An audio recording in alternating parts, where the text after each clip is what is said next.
Dans les grandes villes africaines, certaines femmes noires ressentent un complexe, une frustration par rapport à leur teint, forme, leurs yeux, leurs ongles, etc.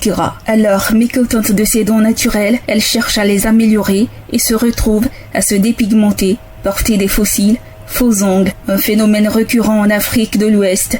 Ces femmes complexées des grandes villes pensent qu'étant noires, n'ayant pas certains atouts féminins, diminuent leurs chances de rencontrer l'homme de leurs rêves.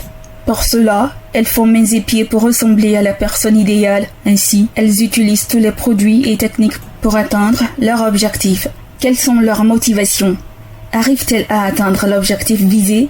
Nous avons interrogé les hommes et femmes sur les motivations des femmes complexées. Monsieur Narcisse Conan, homme de médias, nous donne sa préférence de femme. En termes de femmes, je n'aime pas les femmes obèses, mais les femmes comme il dit, les femmes moyennes, comme il dit, femmes qui en forme.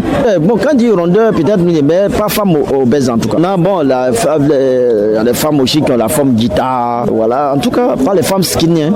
Ça dit mince là, non, là c'est pas mieux. Mais je sais pas si tu vois un peu, voilà, les femmes qui sont vraiment, qui ont la forme moyenne. Cependant, il accepte la perruque.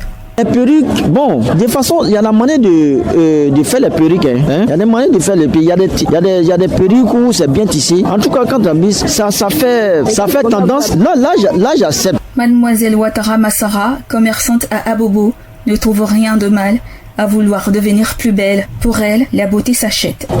Souvent, il faut ça pour se rendre belle. Tout est joli. Ce que tu aimes, c'est ce que tu portes. Souvent, tu veux sortir avec les cheveux naturels, mais souvent, tu veux sortir extravagant, en fait, pour qu'on te regarde un peu. Tu peux mettre une couleur aussi compliquée.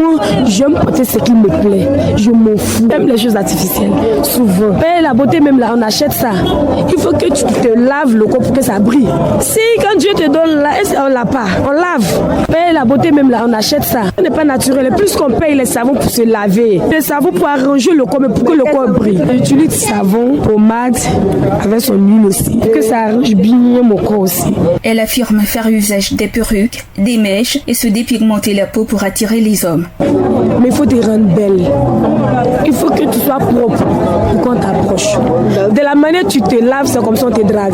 On appelle ça c'est marionnette femme. Mademoiselle Marcel, étudiante, n'est pas complexée quant à son teint et ses atouts naturels. D'abord, je ne me suis pas laissée influencer. Je ne vois pas en quoi une autre peau est belle comparée à la mienne. Je ne sais pas. J'aime mon teint. Non, pas du tout. Je ne ressens pas de complexe en face des métis, des clairs de peau.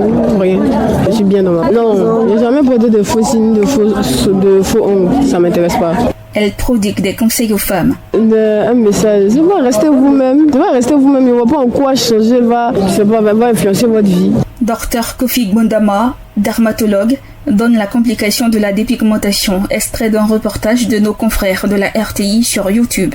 On pourrait dire que ça s'expose à deux types de risques. Il y a des risques au plan local et il y a des risques au plan général. Au plan local, les produits vont entraîner certains désagréments. La peau peut devenir beaucoup plus mince qu'elle ne l'est habituellement. On peut avoir la survenue de vergetures du fait que la peau va perdre de son élasticité. Donc les éléments de la peau qui permettent à la peau d'être jeune, d'être souple, seront détruits par ces produits. Lorsqu'on parle de plan général, en fait, lorsque les produits passent dans la circulation sanguine, donc ils vont atteindre plusieurs organes.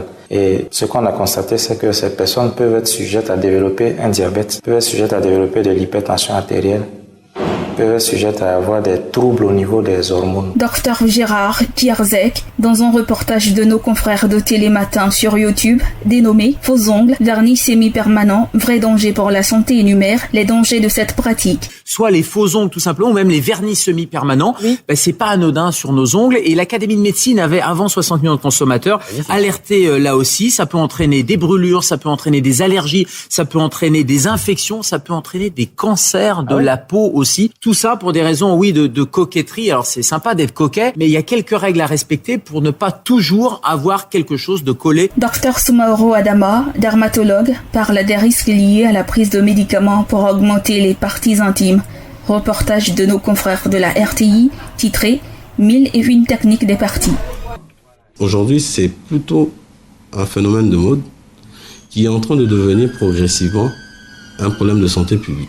C'est dangereux d'utiliser ce type de produit parce que ça va vous détruire la peau et secondairement, ça peut vous créer d'autres maladies beaucoup plus compliqué.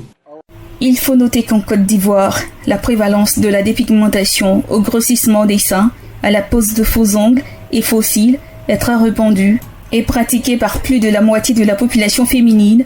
Ce phénomène était estimé à 53% des femmes en 2008. APRA, Agence Presse, Radio et Audio.